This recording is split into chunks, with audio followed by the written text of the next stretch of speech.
Patrolling post करमावाला चौक जिला पाकपतन के माह मार्च में शानदार कार्रवाइयों की तफसीलात जारी।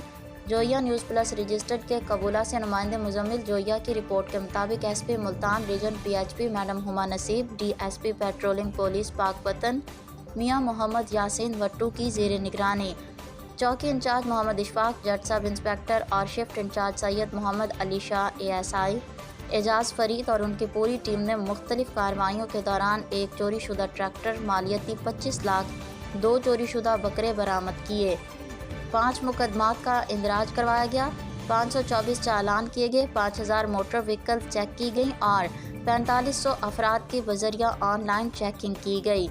16 लीटर शराब बरामद की गई। थानों के मुकदमात में मुलविस एक सीए और एक पीओ दौरान चेकिंग गिरफ्तार करके थाने में बजरिया रपट बंद करवाए गए।